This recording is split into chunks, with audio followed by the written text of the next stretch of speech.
So before we play the third movement, the composer asked a little quote be read. So, oh, if I could but live another century and see the fruition of all the work for women. The day will come, but I will not see it. It is inevitable. I believe that it will come within a generation. Failure is impossible. Susan B. Anthony, 1905.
Thank you for coming on this beautiful day to hear this wonderful orchestra. I love this group. They put their heart and soul into everything they do. Could you give them another round of applause? Because I just love them. You guys are great. So, yeah, we were going to have the concert outside today, but I don't know, Dr. Swearinger was mean and wanted us to have it here. Crazy, right? But thanks for taking your time on this beautiful day to come hear this wonderful, both groups actually. You guys are wonderful too. Yeah, you're welcome. So, March is a special month for us. It's, if you're a teacher, it's Music in Our Schools Month. But if you're a human, it's Women's History Month, right? And so one of the things that I just wanted to let you know about was a project that I got to work on with Tri-States Public Radio, that each day of the month of March, they're going to highlight a different woman composer. So if you listen between, was it 9 and 11 or 9 and 12 or so, they will talk about this composer and their life and play the music.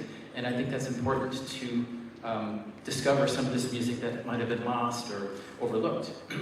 And one of the missions that I've kind of taken on, and we've been doing for the last couple of years, is playing music of underrepresented composers. In that vein, we have 3 composers that are women, and then 1 from Puerto Rico. So that was Gwyneth Walker's Time to Vote. The next piece is going to feature our flute, Danielle, and it's a French piece by Amy Beach. It's a transcription from a piano piece, and we're going to perform the first 2 movements. So I hope you enjoy, how do I say this right? Les Rêves de Colombine. How did I do French people? Pretty good? Okay, cool. Hope you enjoy it.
so much. Let's hear it once again for the orchestra and their fabulous conductor, Dr. Pam Rowe.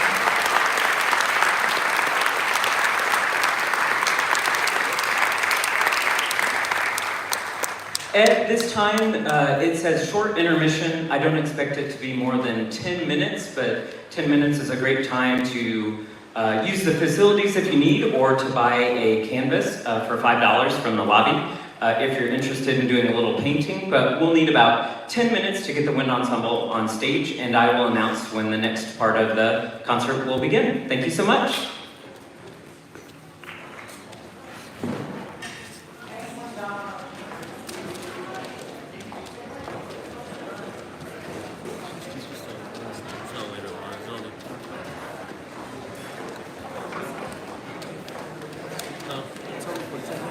Yes, I mean, it's only a big deal.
Welcome to round two. This is the Monmouth College Wind Ensemble portion of the concert. We're so excited to see so many of you stuck around.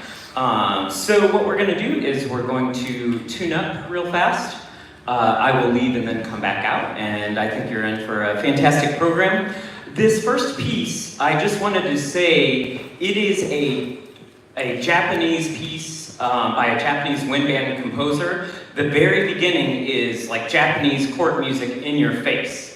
So I think you're gonna love it, but it's a lot right off the bat, so I kind of wanted to give you a little precursor there. You have a lot of fabulous program notes that have been provided, compiled by our very own Zach Lundquist. Let's give it up for him.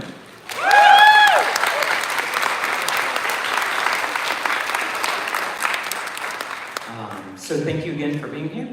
We will tune up and I'll see you on the other side.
The next piece, as I said, you've got a fabulous program note, so I won't talk about it too much, except that as we move through the next three movements, all of these are based on folk tunes that Percy Aldrich Granger, with like a wax phonograph, sonograph, in the very early 1900s, recorded these singers of these folk tunes that were likely just going to get lost and forgotten before the people who sang them passed away. And so you can find the original recordings. They're very difficult to hear. As we move to the next slides, you'll be able to see the lyrics.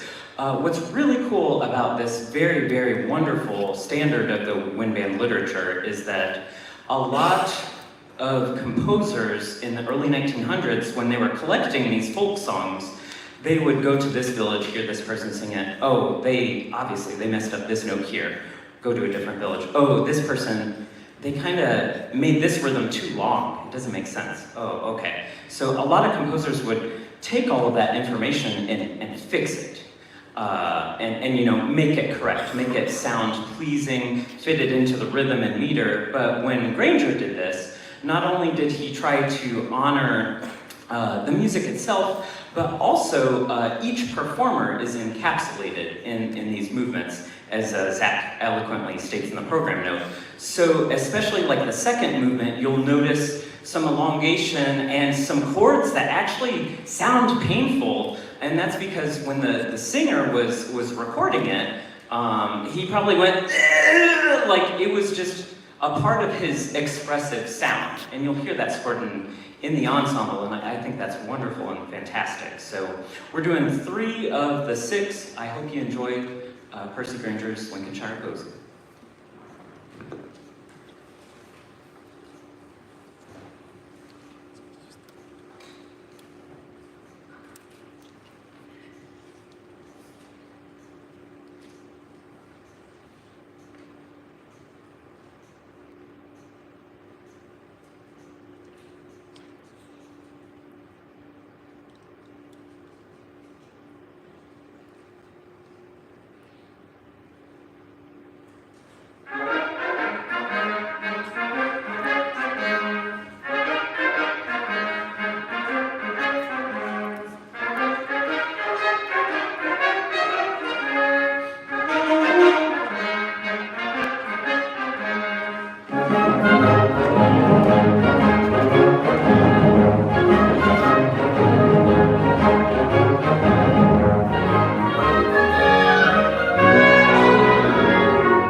I think I keep saying this at all our concerts.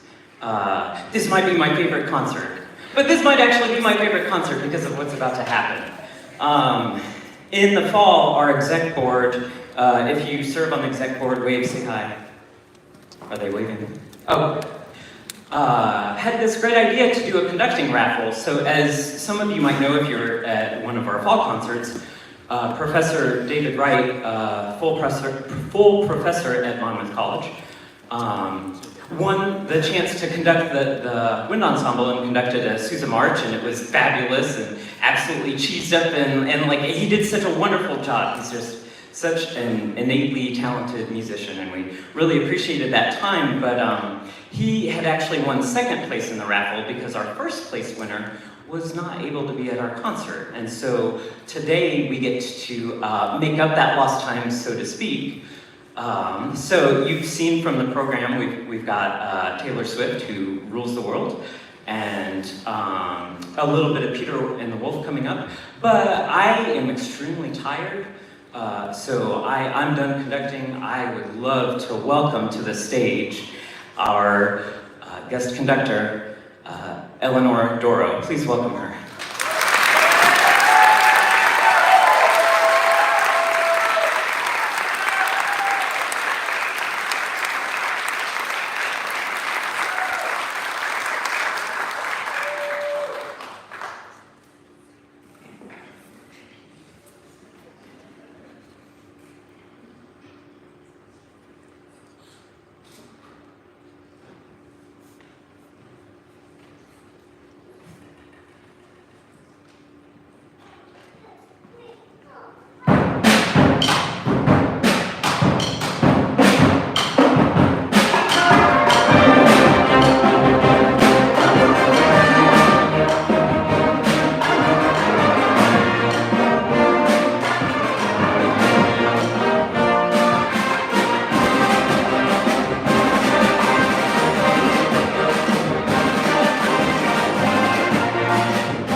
So we've just got a little bit of Peter and the Wolf here for you, so you'll have to forgive, you're going to be seeing a little bit of my backside as we kind of get all these cues. There's a lot of animals and characters in Peter and the Wolf. So Eleanor's going to kind of help take us through, and we begin with the wolf theme, which I'm sure you will recognize. If you don't know what Peter and the Wolf is, I'm sure you've seen Christmas Story. So yeah, we've got Riley on the wolf. We need to give him a nice cue.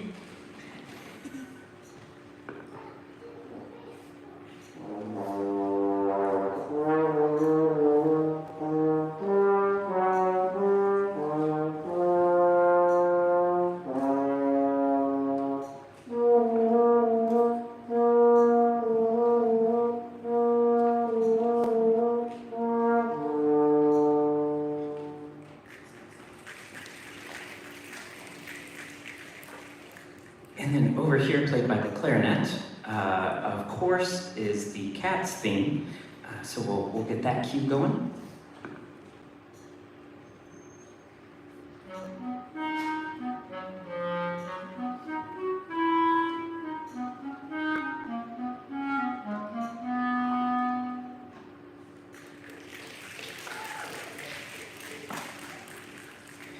hunters are sort of introduced by snare drum. They're also represented in some timpani that we'll hear in a little bit. So we're going to cue our snare drum.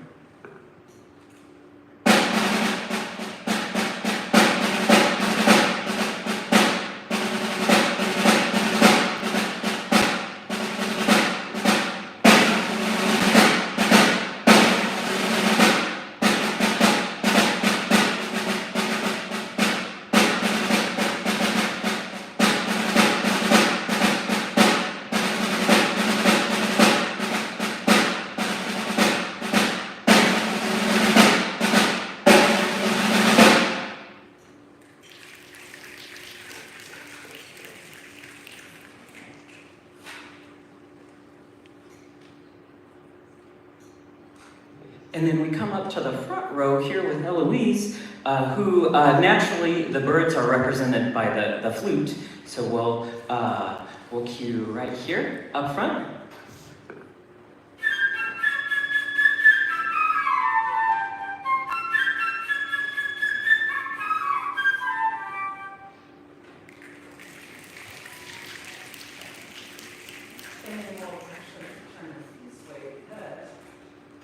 We've got Peter of Peter and the Wolf, represented by the violin over here.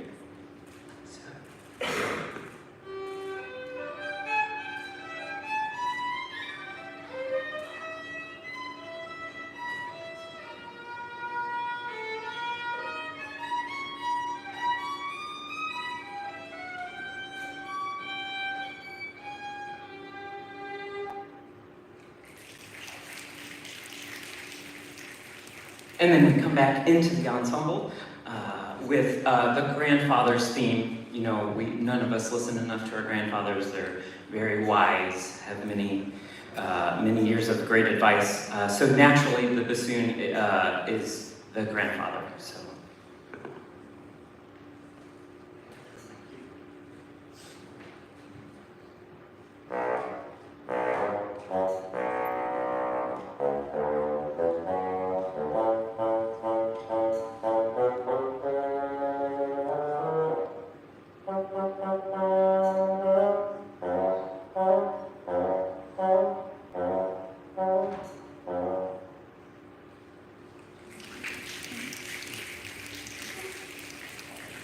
And then we make our way over to the timpani where AJ is for some more hunter action.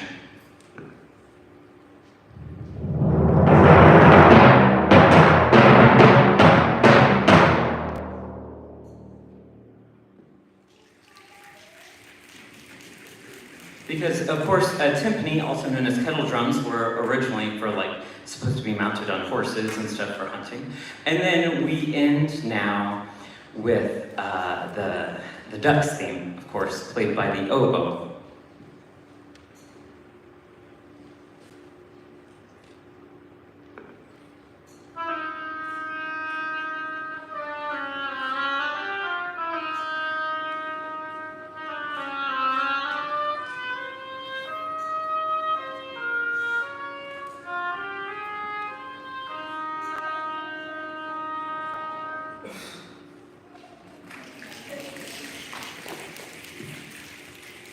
I don't know a lot of 3-year-olds that can do that, so let's give it up for Eleanor.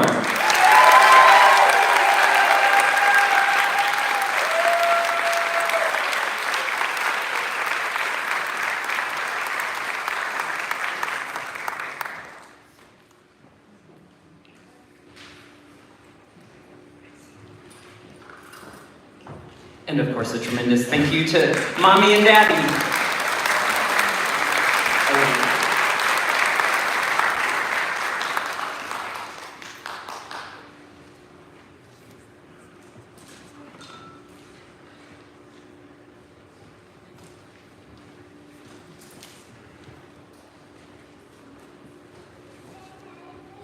The next piece on the program, you saw some canvases and paint markers in the lobby.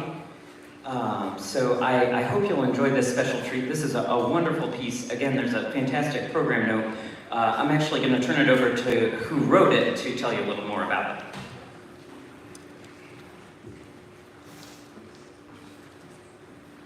it. So A lot of you have already purchased canvases, and just a quick note about the paint markers. You're going to want to shake them a lot. Make sure that you shake them very well before you use them, and then when you open them, you're going to want to press it down on the canvas until paint flows, and then you can write. And be very careful because they do bleed a lot. So make sure that if you're not drawing with it, you put the cap back on. And after the concert, if you would like to share your painting with us, you can see Megan after the concert, and she'll take a picture of you. Thank you. So one thing I love to do is we're all artists. Those on stage, participating in music, but also you as audience members for supporting us in everything we do in the orchestra. And you may have noticed all of the art that's in the lobby. I hope on your way out you'll take some time to enjoy that. But I thought it might be nice if a few of you were inspired, if you've got that canvas, to, as we play the piece, just kind of paint your expression of it and like your sort of reaction. Because we don't do enough art. I don't know, I think we do a lot of art, but I don't think anybody does enough art in their lives. So I hope you enjoy Shenandoah by Omar Chamas.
This next one, I'm going to say a few things with the mic, and then I'm going to have to talk without the mic. We seem to have a tradition now, second year of it, where we do kind of this flashy, fun march excerpt from an opera, ballet, what have you. And last year, I asked some of the students, I think this would just be really cool if you have like a day, go shoot a movie, splice it together, and we'll play the movie while we play the music to it. We'll score it. It'll be a great time. And it was awesome. It went really well, and so they were excited to do it again. Just like last year, I've only seen this video once, and we've never rehearsed it, running through it with the music and the video at the same time. So it'll be a brand new experience for all of us. So we might end before the video ends, or the video might end and we're still going. But I think you will really enjoy this sort of, I don't even know, you just have to experience it. So I'll put the mic down, I'm gonna step off the podium, give the cue for the video to start, and I hope you enjoy Imperito Roca.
Hi. So for this next song, we're going to have one of our faculty playing with us by the name of Matt Williamson. You can see him with the trombone right over there.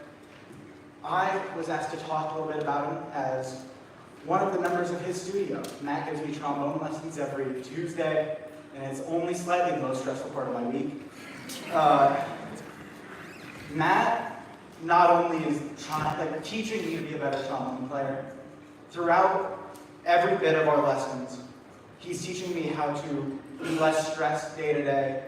He's teaching me how to be able to play at a collegiate level, and I really admire him, and he is probably the biggest inspiration I have at the moment. So, for this next piece, I want to introduce Matt Williamson as our trombone accompaniment. The greatest trombone player this side of the Mississippi, in my humble opinion.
thank you so much for attending. Please be safe getting home. You saw several posters in the lobby that have all of our next step. How many of you will be in Greece a week from now? We're extremely excited, so we hope to see you at our return concert, and please be safe getting home. If you did a Canvas project, we'd love to see you in the lobby. Find Megan. Wonderful. Thank you all so much.